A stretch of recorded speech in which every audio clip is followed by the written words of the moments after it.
Faixa 11. Quinto, a chave. Laerte e o amigo seguiram pelo largo de São Gonçalo. Diante do solar dos Mendes de Almeida estacionavam carros de praça. Os cocheiros cochilavam na boleia, os cavalos escarvavam nas pedras. O estudante parou e disse: Lu falou-me a seu respeito. Você conhece-a há muito tempo? Ela é dos nossos. E que lhe disse? Laerte esperou com impaciência a resposta. Deviam ser palavras sensacionais. O outro sentou no castão da bengala e deu-se a maior importância que pôde. Apenas isto. O Laerte é um criançola, mas pode ser aproveitado para serviços leves. Não era aquilo que o calouro esperava. E que serviços serão esses? Vamos ver. Andaram mais alguns passos. Ela também trabalha? Ela é o que se chama um apóstolo. E o marido consente? E marido? O dela, qual havia de ser? O estudante riu-se a perder. Apostou logo, singelo contra dobrado, em como se tratava de uma das pilhérias em que a moça era vezeira com aqueles a quem chamava de cascudos. Lu era solteira, gastava a vida, a mocidade e o dinheiro, tudo, com a obra abolicionista. Era Caifás e graduada. É a única mulher da campanha? Não. Já em 1870, Dona Ana Bem-vinda, uma santista nascida em França, fundou aqui a Emancipadora, instituição que tem servido de modelo a muitas outras. Em Santos, as senhoras da sociedade transformaram os quintais de suas chácaras em refúgios de quilombolas. Seguiram novamente. Tomaram a Rua do Príncipe e lá embaixo a Rua do Ouvidor. Iam silenciosos, gozando a frescura da noite, quando o estudante estacou diante de um sobradinho verde, ao lado de um portão aberto pelo qual se lobrigavam carros pequenos com varais erguidos. Era o depósito da Cerveja da Penha. Ao lado desse portão havia duas portas fechadas, mas como da metade para cima eram feitas à maneira de venezianas, eles viam a claridade interior e ouviam o falatório dos fregueses. Laerte estava ainda bisonho. Que é isto? Aqui é o Corvo, a cervejaria dos boêmios. Empurraram a porta e entraram. Dava-se numa sala alumiada por diversos lampiões suspensos ao teto. Ali havia 8 mesas pretas, quadradas, com os respectivos mochos. 2 caixeiros serviam a freguesia. O velho Schomburg, proprietário do estabelecimento, ficava no seu escritório e, por uma janelinha que dava para o salão, superintendia o negócio. O estudante devia ser frequentador assíduo da casa, porque conhecia a todos que lá estavam pelos nomes e apelidos. Sentaram-se a um canto, mandaram vir duplos de louça pintada e tampa de metal. E, enquanto conversavam, o estudante foi lhe dando informações sobre os bebedores, que eram muitos. Nesse momento, estalou uma discussão no fundo da cervejaria. Era João Benedito da Veiga Cabral, diretor da Gazeta do Povo, que argumentava com um meirinho. Ambos contrários à escravidão, lutando pela mesma causa, com entusiasmo, acabavam sempre em rixa, por sutilezas de pontos de vista. Veiga Cabral era pela abolição total. O antagonista queria a redenção. O primeiro aplicava uma dialética especial ao problema. O segundo, nimbado da doçura religiosa, pregava a emancipação do preto, por julgá-lo já redimido do crime de Caim, que pesava sobre a raça inteira. Eram correligionários, mas, nas suas razões, exaltavam-se como inimigos. Dizia o jornalista: a abolição está aí. Será amanhã ou no ano que vem. Não a faremos porque sejamos sentimentais ou cristãos. A escravatura na América é obra de cristãos.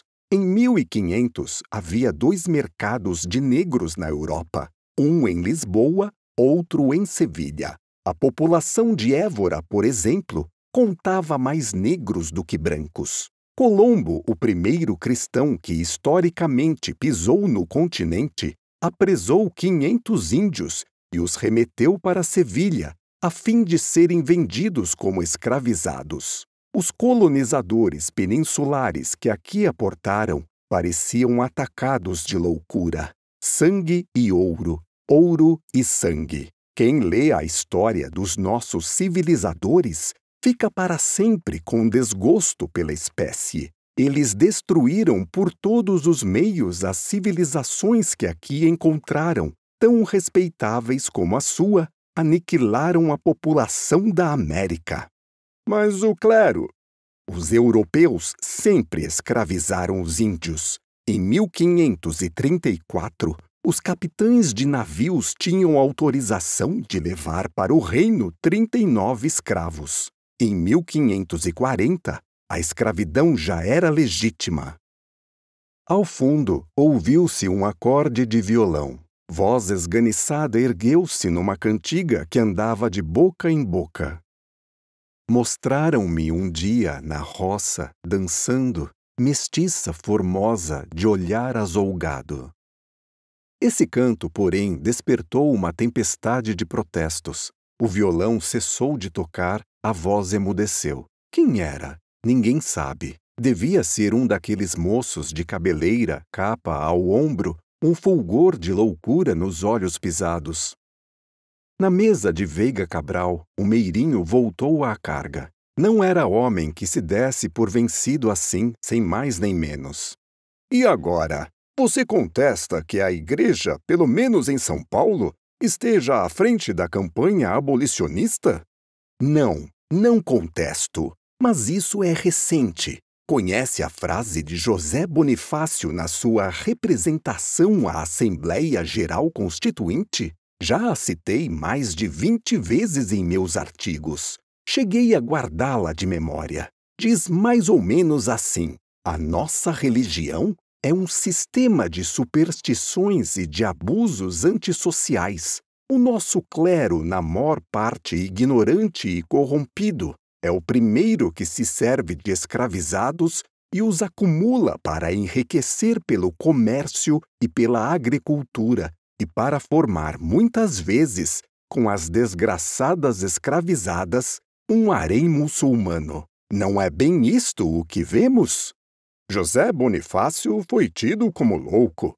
A história está cheia desses loucos admiráveis. Conhece a opinião de Joaquim Nabuco? Diz ele, se bem me lembro, que entre nós o movimento abolicionista nada deve, infelizmente, à Igreja do Estado. Pelo contrário, a posse de homens e mulheres pelos conventos e por todo o clero secular desmoralizou inteiramente o sentimento religioso dos senhores de escravizados. No sacerdote, o escravizado nunca verá senão um homem que o poderia comprar. No escravizado, o padre nunca verá senão a última pessoa que se lembraria de acusá-lo. A deserção do nosso clero do posto que Cristo lhe marcou foi a mais vergonhosa possível. Ninguém ouviu tomando a parte dos escravos, fazer uso da religião para suavizar-lhe o cativeiro e para dizer a verdade moral aos senhores. Nenhum padre tentou nunca impedir um leilão de escravizados, nem condenou o regime ignominioso das senzalas. A Igreja Católica, apesar do seu imenso poderio, em um país fanatizado por ela, nunca elevou a voz em favor da emancipação. São palavras dele. E agora? O clero é muito inteligente, muito hábil.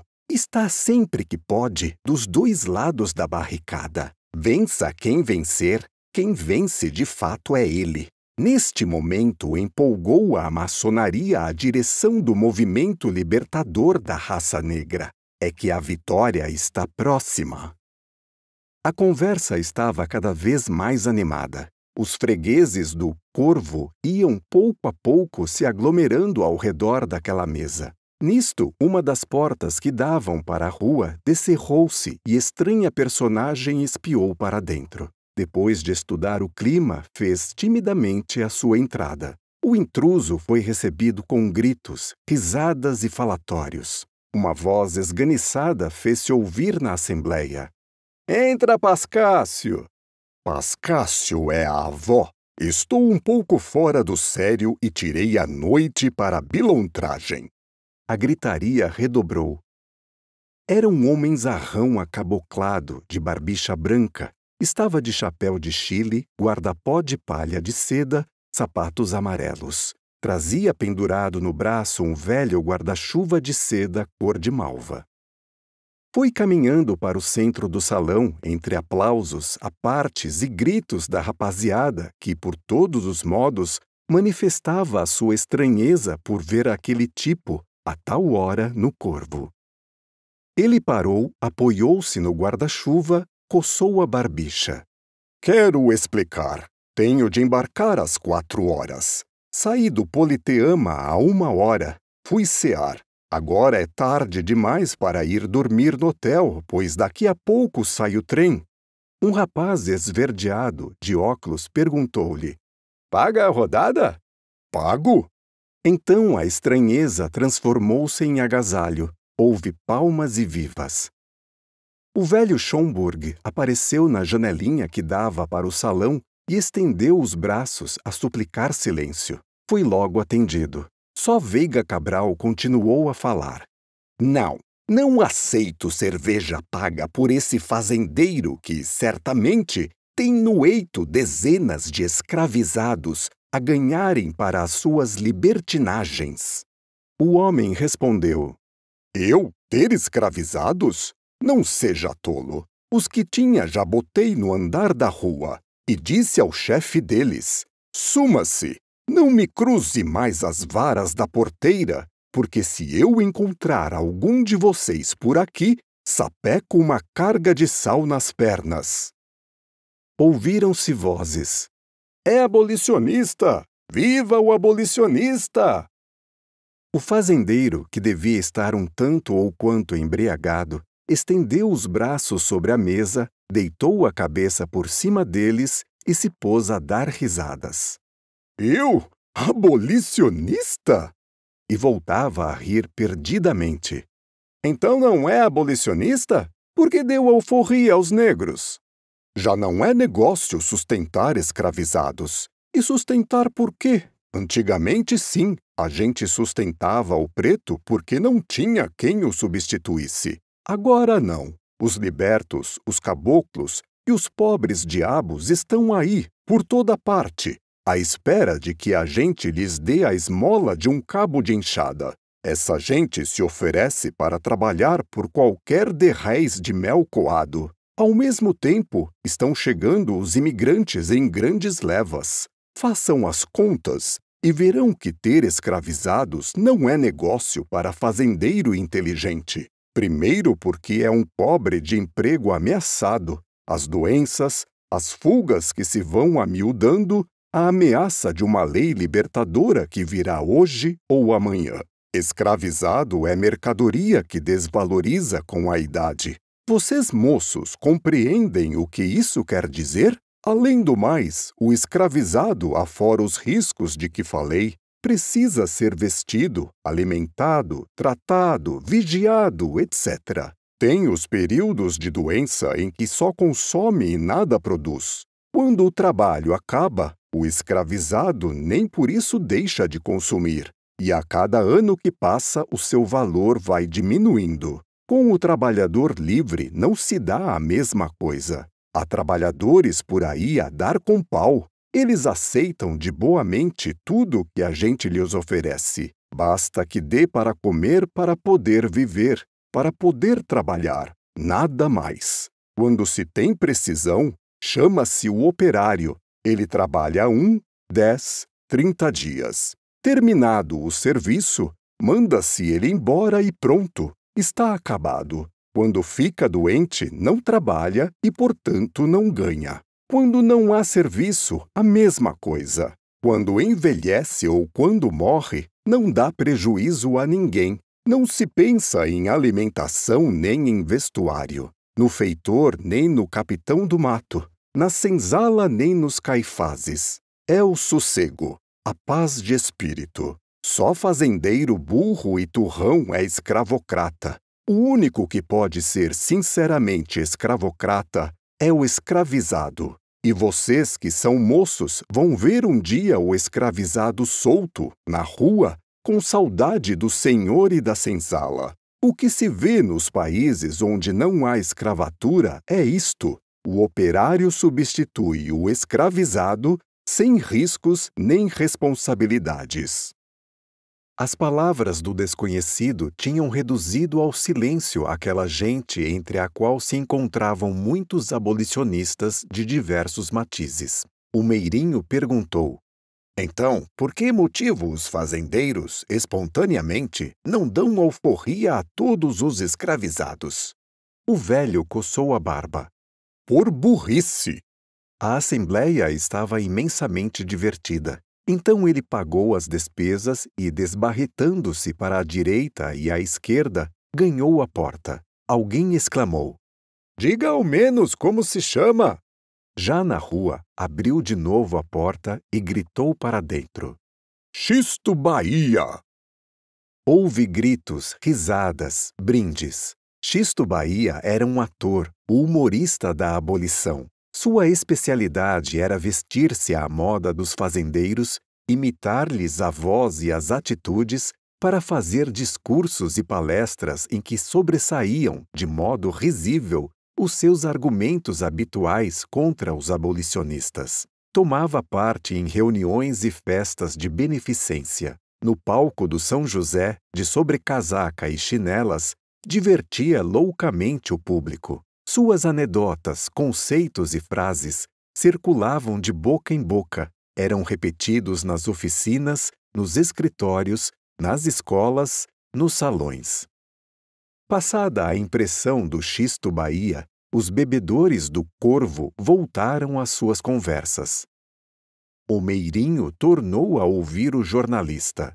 Em voz baixa, pausada, Veiga Cabral continuava a explicar-lhe qualquer coisa. Deve-se levar em conta a mentalidade do negro que voltou da guerra. E você já pensou nas dificuldades criadas pela lei do ventre livre? Veja que, de um lado, quebraram-se os laços que prendiam o escravizado à fazenda e que eram os filhos. De outro lado, estabeleceram-se diferenças no tratamento das pessoas da mesma família. Os pais trabalham no eito, os filhos são cidadãos brasileiros.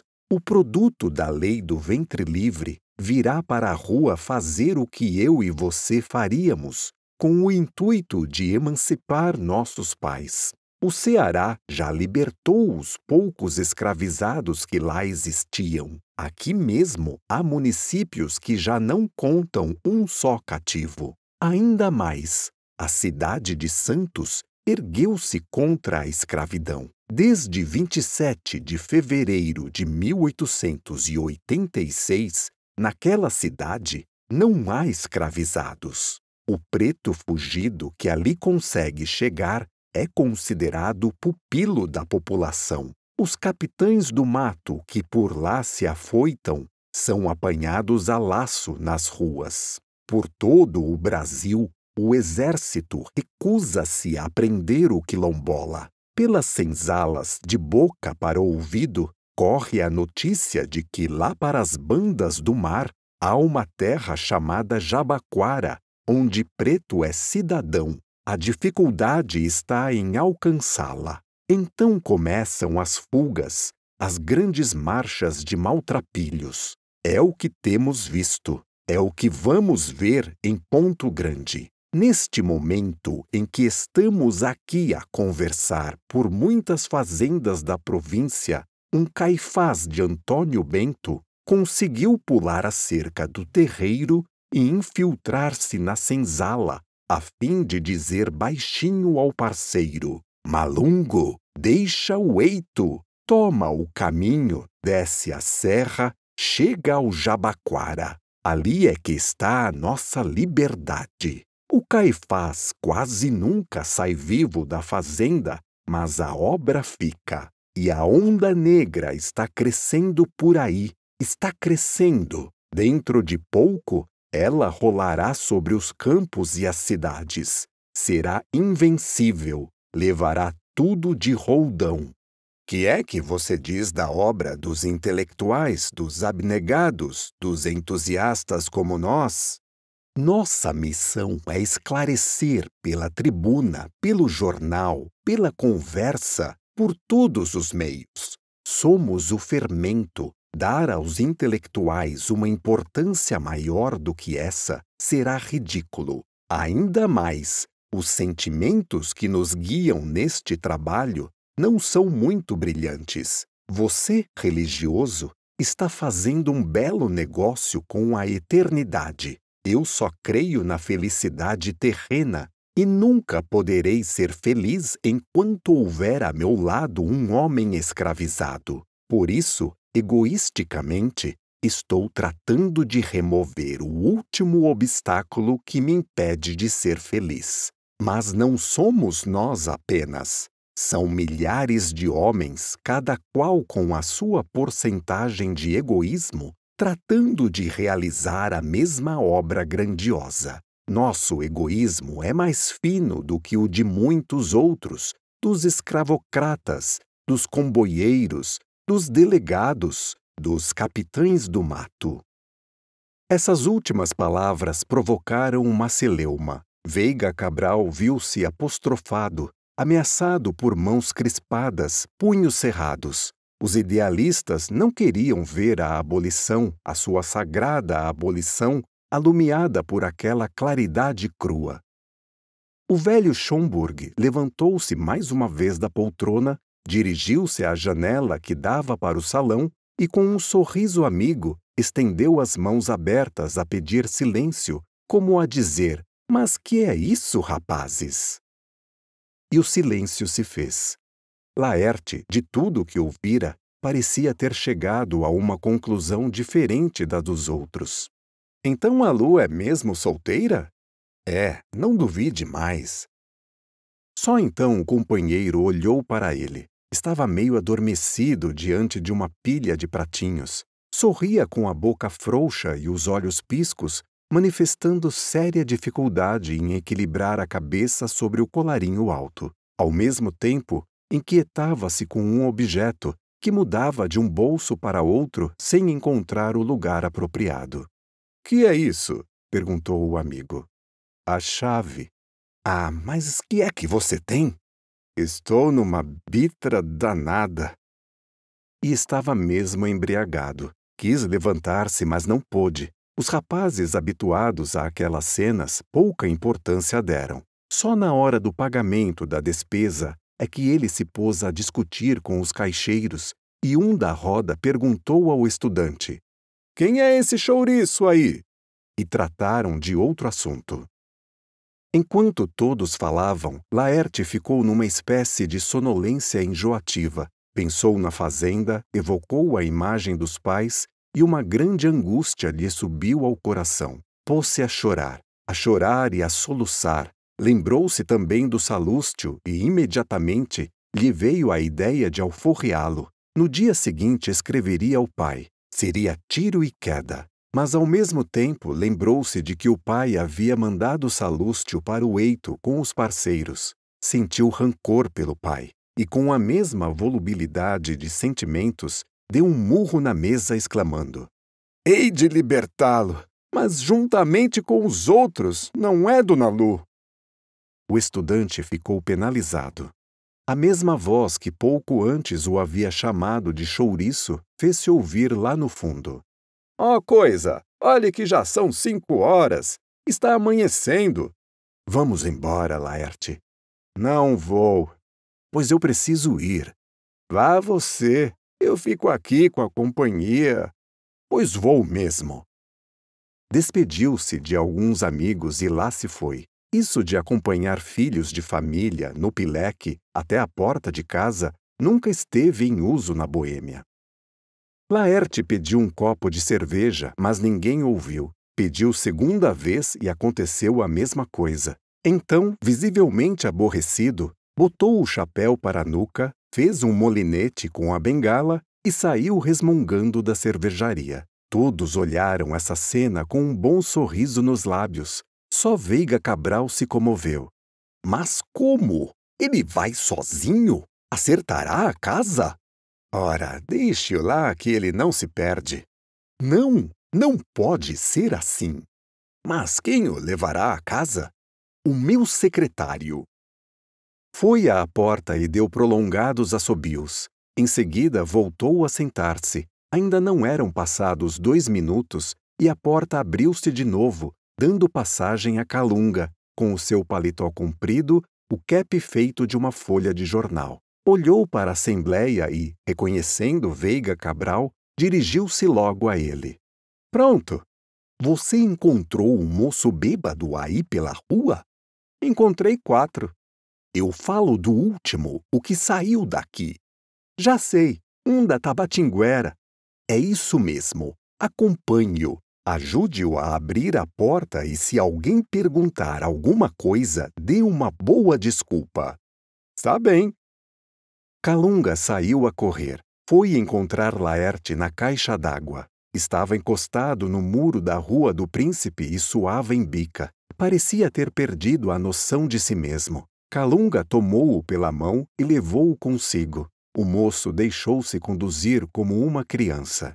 Subiram assim aquela rua, atravessaram penosamente o largo de São Gonçalo e entraram pela Rua Tabatinguera. Chegando à casa do Dr. Alves Nunes, pararam diante da porta. A procura da chave foi penosa. Depois de muito trabalho, Calunga achou-a no bolso do colete. Abriu a porta, fez Laerte entrar e estava a colocar a chave na fechadura do lado de dentro para fechar a porta com o trinco e ir-se embora, quando se aproximou alguém de chinelas.